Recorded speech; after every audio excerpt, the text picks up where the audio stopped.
بسم اللہ الرحمن الرحیم۔ حضرت موسیٰ علیہ السلام کی حضرت خضر علیہ السلام سے ملاقات۔ ایک دفعہ آپ اپنے خادم کے ساتھ سفر کر رہے تھے کہ چلتے چلتے ایسی جگہ پہنچ گئے جہاں دو سمندر ملتے تھے۔ وہاں ان کا خادم مچھلی بھول گیا اور دونوں آگے بڑھ گئے۔ کچھ دور جا کر انہوں نے اپنے خادم سے کہا، میں تھک گیا ہوں، کھانا لاؤ۔ اس نے کہا، جب چٹان پر ہم سفر کر رہے تھے تو اس مچھلی نے دریا کا راستہ لیا تھا۔ اصل میں حضرت موسیٰ علیہ السلام کو اسی جگہ کی تلاش تھی، اس لیے پھر اسی جگہ پر واپس چلے آئے۔ وہاں انہوں نے اللہ کے ایک بندے کو دیکھا اور کہا کہ اللہ نے جو کچھ آپ کو علم دیا ہے وہ مجھے بھی سکھا دیجیے، مگر انہوں نے جواب دیا کہ تم صبر نہ کر سکو گے۔ آخر جب انہوں نے زیادہ اصرار کیا تو کہا کہ تم میرے ساتھ رہنا چاہتے ہو تو شرط یہ ہے کہ جب تک میں خود تم سے نہ کہوں مجھ سے کوئی بات نہ کرنا اور نہ ہی پوچھنا۔ حضرت موسیٰ علیہ السلام نے یہ شرط منظور کر لی اور دونوں سفر پر روانہ ہو گئے۔ دونوں ایک کشتی پر سوار ہو گئے تو اس اللہ کے بندے نے کشتی کو توڑ ڈالا۔ حضرت موسیٰ علیہ السلام اس پر ناراض ہوئے اور کہا، تم نے خواہ مخواہ کشتی توڑ دی، اس میں سوار لوگ ڈوب جائیں گے۔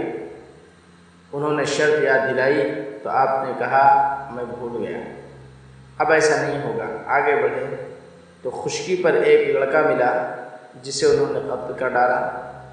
اس پر حضرت موسیٰ علیہ السلام بگڑ گئے اور کہا، بغیر کسی قصور کے ان کو مار ڈالا، آپ نے بہت برا کیا۔ اس پر انہوں نے کہا، میں نے کہا تھا کہ آپ میرے ساتھ نہ چل سکیں گے۔ پھر دونوں میں قول و قرار ہوا۔ چلتے چلتے ایک گاؤں میں پہنچے جہاں کے لوگوں نے ان کو اپنا مہمان بنانے سے انکار کر دیا، مگر ان دونوں نے دیکھا کہ ایک دیوار گرنے والی ہے، اس کو انہوں نے درست کر دیا۔ حضرت موسیٰ علیہ السلام پھر صبر نہ کر سکے اور کہا کہ اگر آپ چاہتے تو ان سے اس کام پر مزدوری مانگ لیتے۔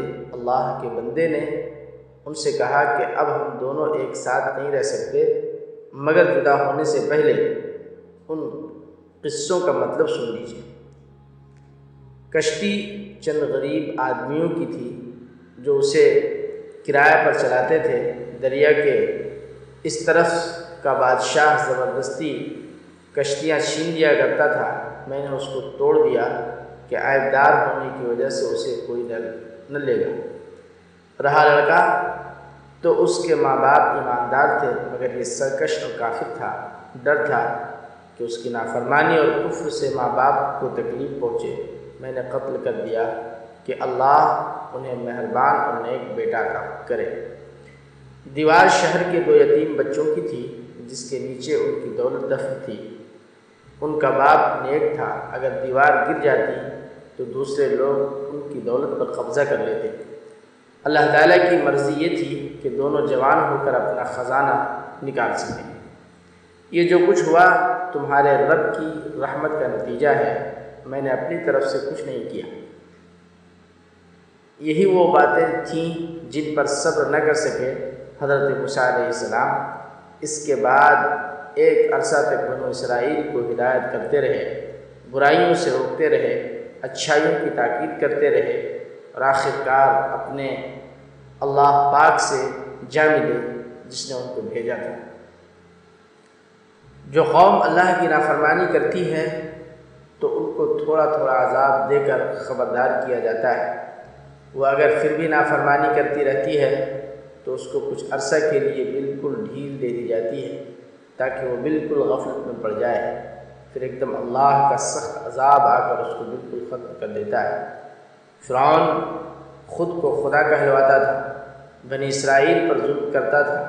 اللہ تعالیٰ نے اس کے گھر میں حضرت موسیٰ علیہ السلام کو پلوایا اور پھر حضرت موسیٰ علیہ السلام کے ذریعے سے اس کی قوم کو ختم کرا دیا۔ دوسرا سبق ہم کو یہ ملتا ہے کہ جو قوم بہت عرصہ تک کسی کی غلام رہتی ہے اس کی رگ رگ میں غلامی بس جاتی ہے۔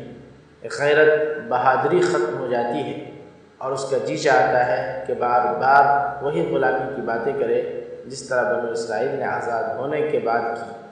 تیسرا سبق ہم کو حضرت خضر علیہ السلام کے قصے سے یہ ملتا ہے کہ اللہ اپنے نیک بندوں کی حفاظت ان کی زندگی میں کرتا ہے اور ان کے مرنے کے بعد ان کی اولاد کی حفاظت کرتا رہتا ہے۔